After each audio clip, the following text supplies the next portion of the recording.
안녕하세요. 30대 후반의 여자입니다. 결혼한 지는 7년 차, 현재는 3살짜리 쌍둥이 딸을 키우고 있는 엄마랍니다. 계속 일을 하다가 아이들을 낳으면서 직장을 잠시 그만둔 상태지만 자격증이 있는 직업이라 얼마든지 재취업은 가능해서 일자리 걱정은 없는 편이에요. 저희 남편은 3남 1녀 중 둘째 아들이고요. 위로는 아주버님, 그리고 밑으로는 도련님과 아가씨가 쭉 있었습니다. 사람 매인데 막내가 딸이어서 저희 아가씨는 정말 가족들의 예쁨을 많이 받고 자랐고, 제가 시집을 왔을 적에도 참 어리고 귀엽던 아가씨가 제 눈에도 정말 예뻐 보였어요. 반대로 위로 계시던 형님은 좀 많이 무뚝뚝하고 또 시어머니하고 사이가 안 좋아서 집안일이 있을 때 늘 뒷짐을 지곤 하셨습니다. 저희 시어머니가 형님과 아주버님이 결혼하실 적에 반대를 많이 하셔가지고 형님께서 시어머니를 향해 좋은 감정이 별로 없다고 해요. 그건 시어머니도 마찬가지셨고요. 결혼 초에는 서로 그냥 대면대면한 채로 싸움까지는 하지 않고서 어찌 잘 지내시는 듯 했지만, 제가 시집을 오게 되면서 시어머니는 보란듯이 저를 더 좋아하는 듯이 차별을 시작하신 바람에 형님께서 기분이 많이 토라지셔서는 그때부터 시어머니와 대놓고 으르렁대기 시작했어요. 다행히 형님과 잘 지내고 싶어하는 저희 마음은 알아주셔서 저에게까지 으르렁대진 않았지만, 형님은 정말로 시어머니와는 다신 안 봐도 될 사이인 마냥 집안 명절이나 큰일이 있을 때에 신경을 뚝 끊으셨답니다. 결혼하며 큰일들은 모두 형님이 알아서 시킬 것도 시키고 관리를 할 거라고 하셨는지라 저는 아무 긴장도 준비도 하지 않고서 시집을 갔던 것이었는데, 졸지에 형님의 일탈로 제가 맏며느리 비슷한 일을 하게 되었죠. 맏며느리가 무조건 집안일을 책임져야 한다는 것은 절대 아니었지만, 직장을 다니고 있던 저로서는 마음의 준비마저 해보지 못한 일이었는지라 긴장되고 스트레스가 쌓일 수밖에 없었습니다. 그러던 와중에 그나마 어린 아가씨가 제 옆에서 손을 거들어주며 도움을 많이 주어서 동지가 있다는 생각 하나로 즐겁게 버틸 수 있었어요. 그러던 중 제가 쌍둥이들을 출산하기 직전쯤 막내 도련님이 동수와 결혼을 하겠다며 집에 인사를 시키러 데려오더니, 제가 출산을 하고서 반년 정도 지났을 때에 동수와 결혼을 하셨어요. 저희 도련님은 작은 중소기업을 다니는 직장인인데, 동서는 당시 쇼핑몰 피팅 모델 같은 것을 하는 사람이었다고 했어요.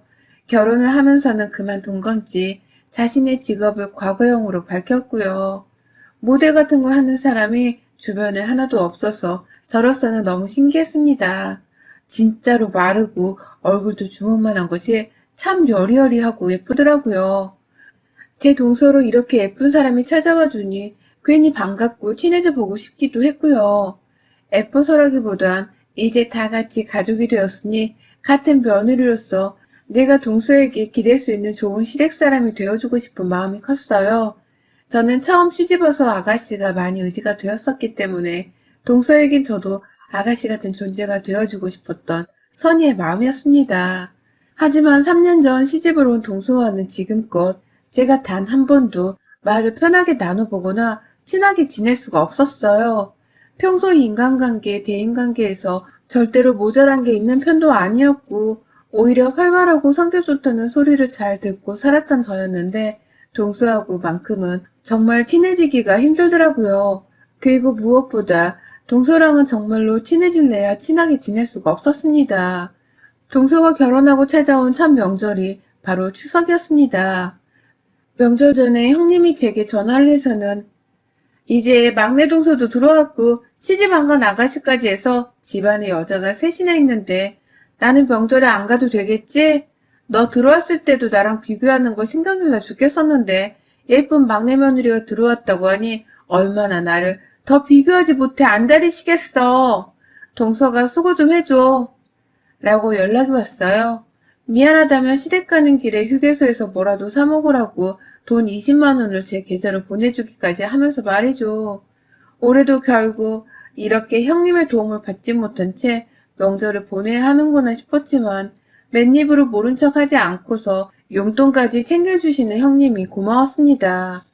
오죽 시댁이 싫었으면 저한테 돈까지 보내주면서 자신은 가기 싫다는 것을 대놓고 했을까 싶었어요. 그래서 별말 않고 시댁에 갔는데, 그런데 서방님이 혼자만 시댁에 왔더라고요. 동서는 온데간데 없이 말입니다.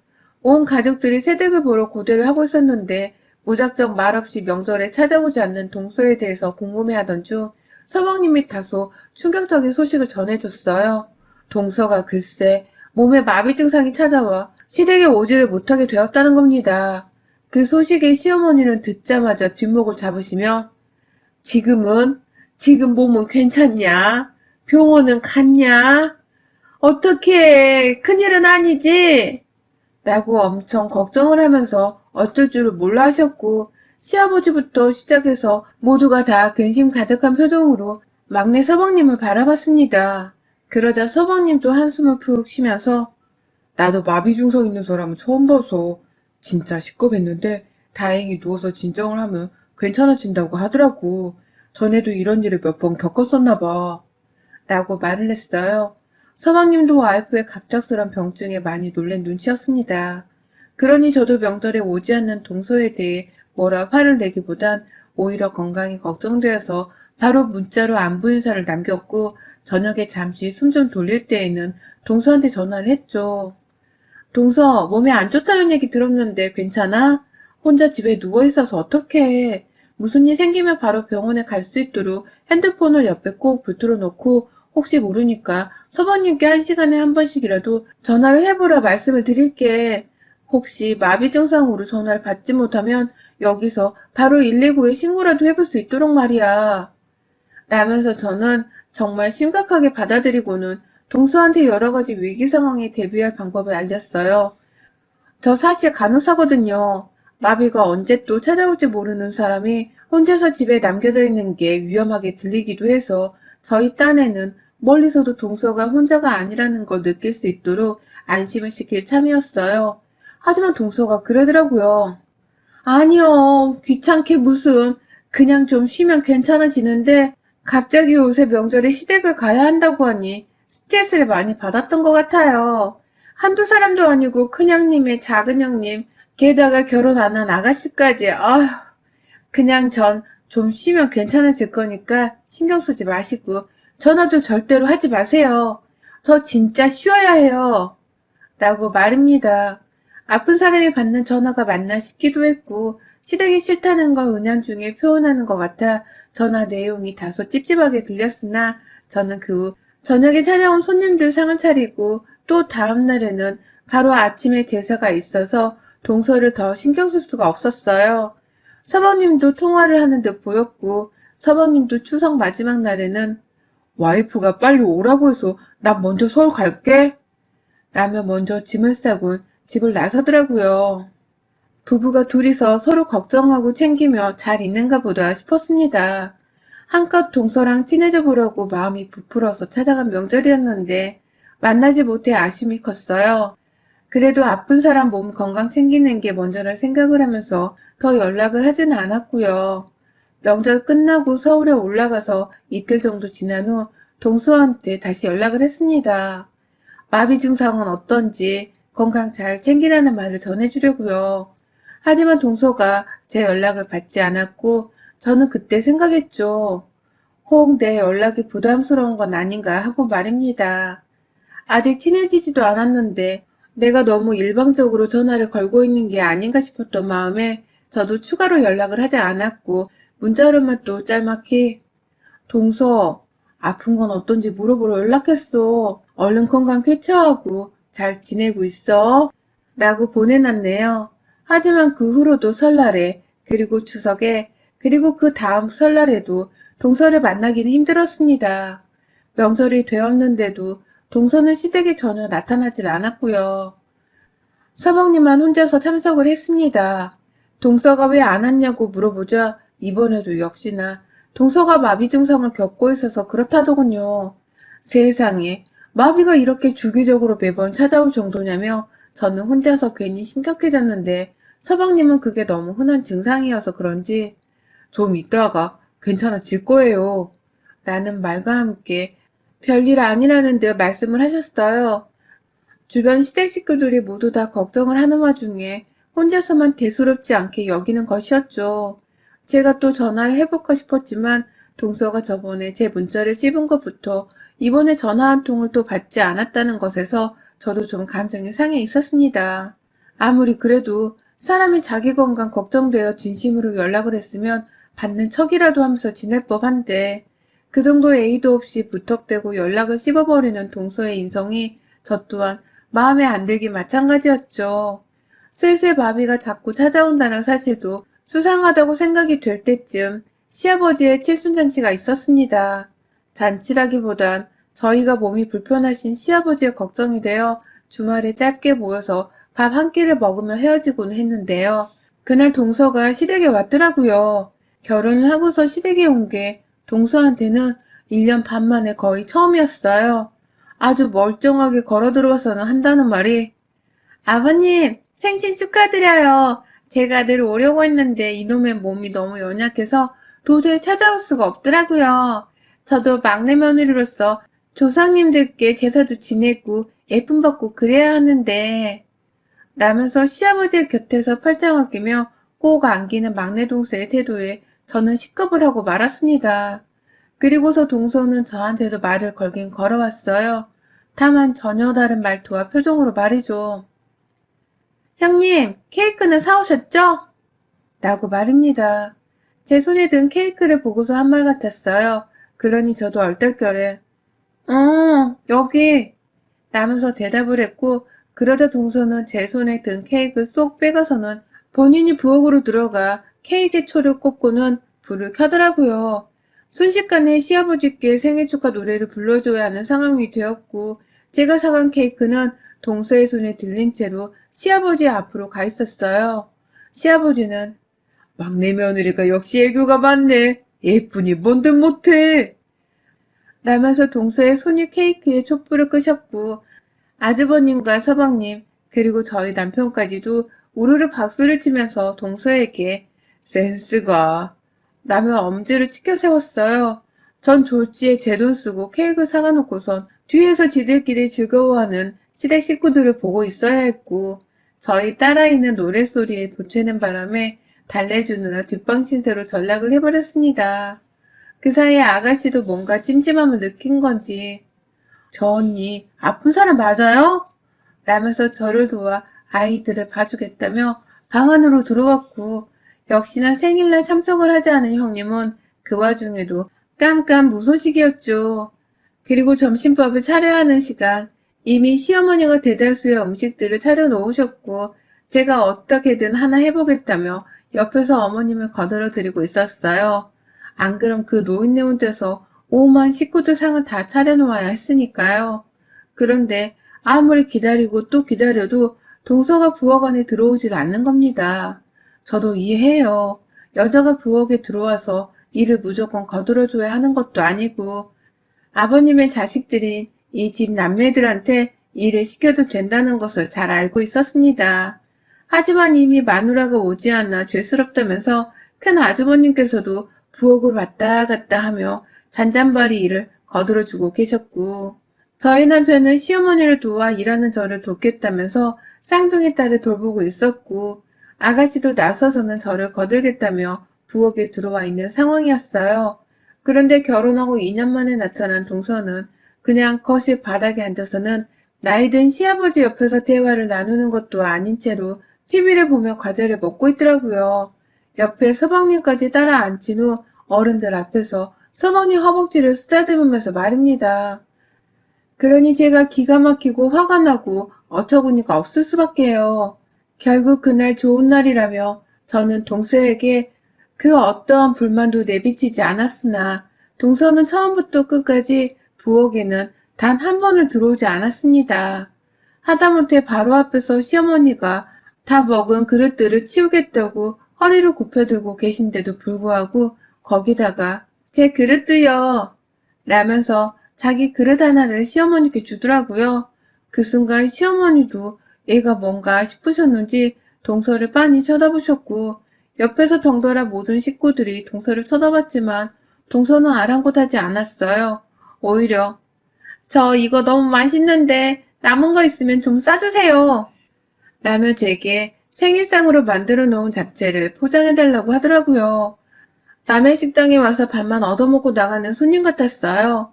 나이든 시어머니가 힘들게 설거지까지 하는 게 죄송스럽다며 아가씨랑 제가 나서서 손에 고무장갑을 끼곤 막 그릇을 치우려고 하는 참이었어요. 음식 싸달란 동서의 말에 아가씨가 먼저 화가 났는지 부엌에서 동서를 부르더라고요. 그러더니 작은 비닐봉지 하나를 건네주며 언니가 직접 담으세요. 라며 말을 했어요. 그런데 그 순간 동서의 표정이 상당히 의미심장했습니다. 아가씨의 말에 웃더라고요. 하!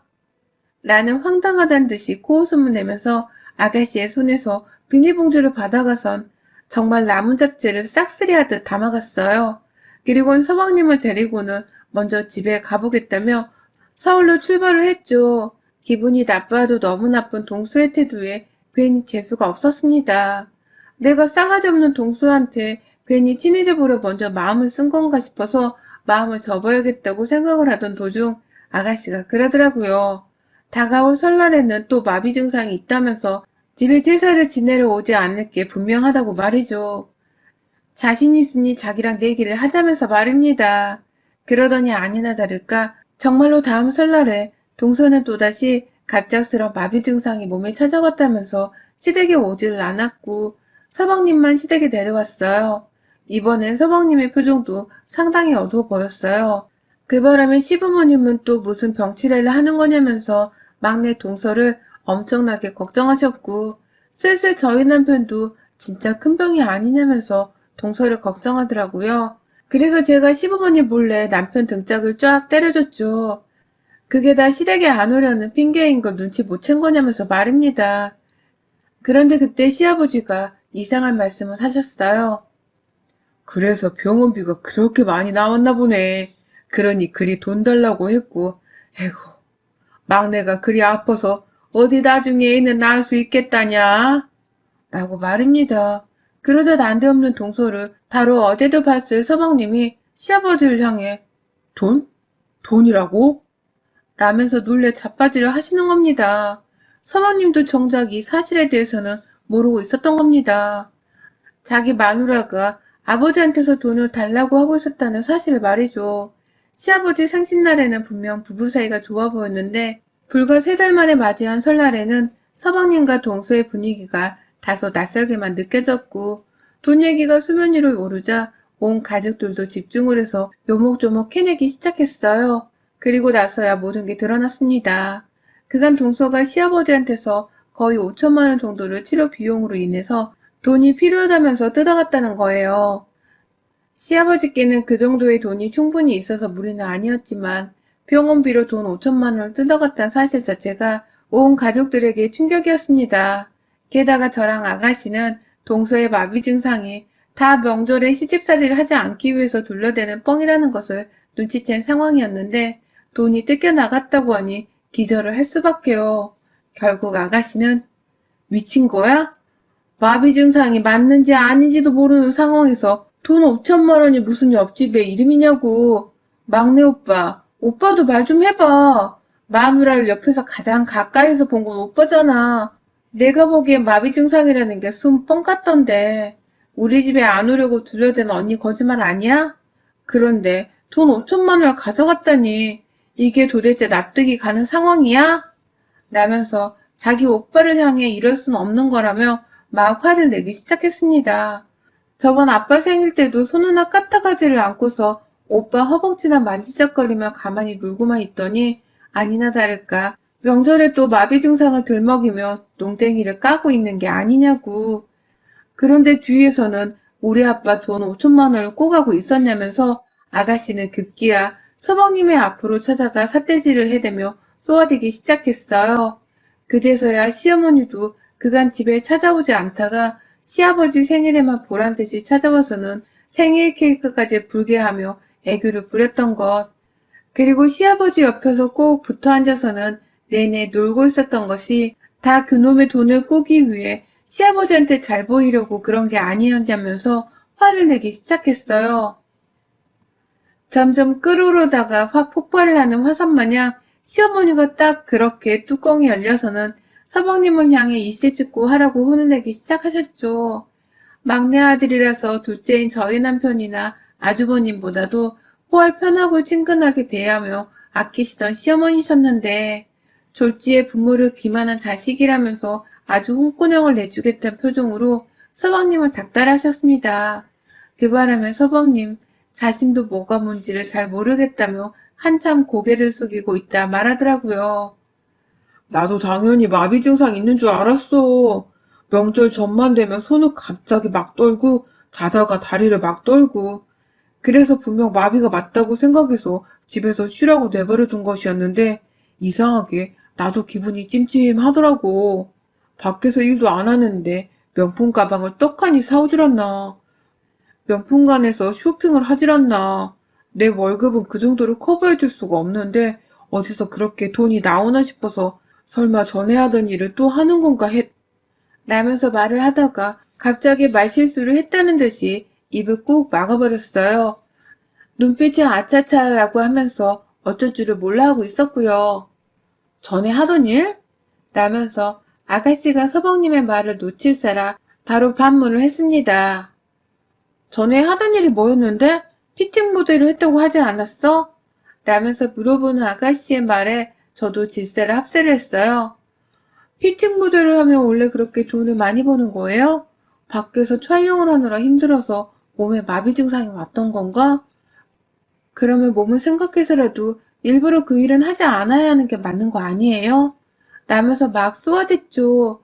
그러자 서방님 한참을 말문이 막힌 채로 어쩔 줄을 몰라 하다가 불안하다며 빨리 말을 해보려는 큰 아주버님의 말씀에 겁에 질려 실토를 하더라고요. 아니 그게 그러니까 와이프가 피팅보드를 한 건 아니고 그냥 술 같은 거 마시는 일을 한 건데 분명히 일을 그만두고 나서 나랑 약속을 하고 결혼한 건데 최근에 다시 돈 씀씀이가 커지니까 나도 진짜 이게 어떻게 되어가고 있는 건지 모르겠어서 미칠 노릇이야. 이번 설에도 멀쩡하다가 갑자기 설 전날 밤에 다리를 또 떨더라고. 마비 증상이 분명 맞아 보이길래 쉬라고 하고는 나 혼자 집에 오려고 차에 올라탔다가 혹시나 싶어서 와이프 걱정에 다시 집 안으로 들어가 보니 글쎄 맥주를 까고 있는 거야.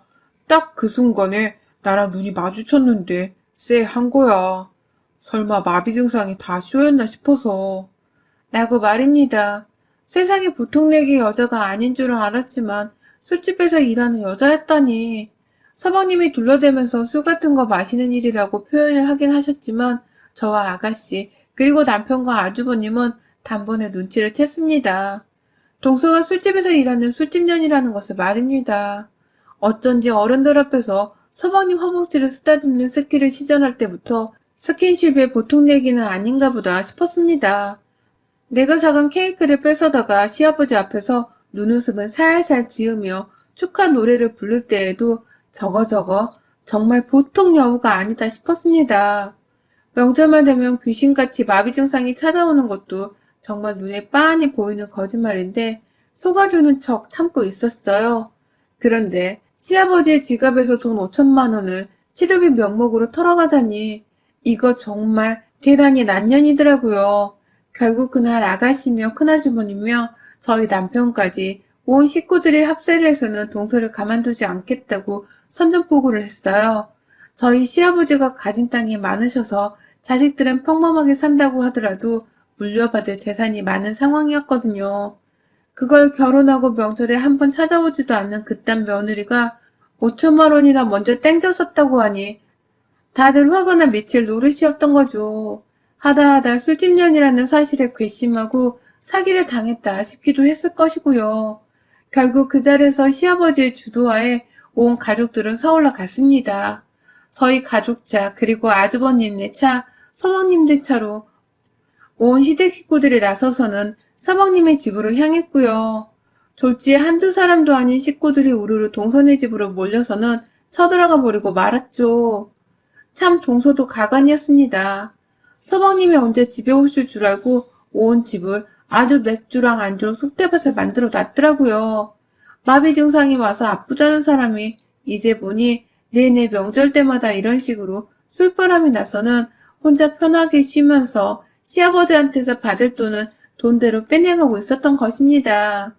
아프다는 말에 계좌이체를 해줬다가 당했다는 걸 안 시아버지는 뒷목을 잡고 쓰러지려 하셨고 시어머니는 우리 집을 얼마나 우습게 봤으면 라면서 동서의 안방으로 들어가 명품 가방들을 뺏어왔어요. 옆에서 아가씨가 거들어 온 뒷구석을 뒤지면서 통장이며 도장을 시아버지 앞에 가져왔고 저는 저대로 차라리 동서가 시집 오기 전에 시어머니랑 형님이 둘이서만 싸우던 때가 훨 좋았다는 생각으로 눈을 질끈 감았죠. 동서는 졸지에 자신의 상태가 아주 멀쩡하다는 것을 들켜놓고서도 어떻게든 만회를 해보겠다며 갑자기 발을 절더라고요. 왜 그러세요? 라면서 오히려 자신이 피해자인 척을 하더니만 보다 못 봐주겠는지 서방님께서 동서의 머리에 꿀밤 한 대를 정말 세게 치셨습니다. 나이 처먹고 좀 적당히 해라. 출신을 못 속인다더니 어디서 공가를 치고 돈을 뜯어갈 생각을 해? 라면서 말을 하자 동서도 그 순간 쇼를 멈추더라고요. 자신의 출신 어쩌고 하면서 과거를 가족들 앞에서 드러내자 수치심에 어쩔 줄을 몰라 했습니다. 결국 동서는 이혼이 최선의 방법이라 생각을 한 건지 자기가 먼저 이혼해줄게 라며 담담하게 헤어지고 끝내자 말을 하더군요. 그 순간 온 가족들은 누구 마음대로 이혼을 해? 라며 동서의 말에 맞받아 쳤습니다. 사기죄로 당장 고소를 하고서는 빌려간 돈을 다 갚아내기 전까지는 절대로 네 맘대로 순순히 이혼을 못 해준다며 시어머니를 포함해서 이번에 저까지 나서서 합세를 하며 인정머리 없는 동서를 비난했어요. 저희 남편은 이미 자기 아는 선배가 변호사라면서 전화를 걸어 현 상황을 이실직고하기 시작했고 그제서야 동서는 가방 팔고 가진 거 다 팔면 돈 5천만 원을 금방 만들 수 있는데 무슨 고소해요. 라며 어떻게든 고소까지는 가지 말자면서 불쌍한 모습을 보이려 하더라고요. 눈에 눈물 가득 보이기 시작한 채로 지 남편은 어떻게든 꼬셔보겠다며 서방님 옆에서 갖은 아행을 다 떴는데 그 모습에 저는 그만 구역질이 나와 버렸네요. 저런 저렴한 예인 줄도 모르고 난 진짜 마비가 온 줄 알고 연락도 하고 걱정되는 마음에 안부도 자주 물었네. 내가 바보 같았어. 여보, 제대로 고소 준비하고 저런 애들은 아주 단단히 혼을 내줘. 또 남의 귀한 아들한테 들러붙어서 집안에 풍비밭을 낼 줄 어떻게 알아. 우리 집을 끝으로 더는 피해자가 나오지 않도록 제대로 혼을 내자고. 라며 남편에게 단단히 일렀습니다. 그러자 남은 가족들도 제 말이 옳다면서 남편에게 변호사랑 얘기를 잘 하라며 수시로 한마디를 내뱉었고요. 그러다 결국 동서는 저희 집 사람들에게 고소를 당하며 위자료 소송과 이혼 소송까지 걸렸고요. 소송이 제법 여러 개여서 시간이 좀 걸리긴 했지만 한 달 전쯤 모든 소송이 끝이 났습니다. 동서는 시아버지로부터 가져간 돈 5천만 원에 서방님과의 결혼 파탄 책임을 물어 위자료까지 더해서는 6천만 원을 토해내고 완전히 서방님과는 서류상으로도 남남이 되어 저희 집이랑도 인연을 끝냈어요.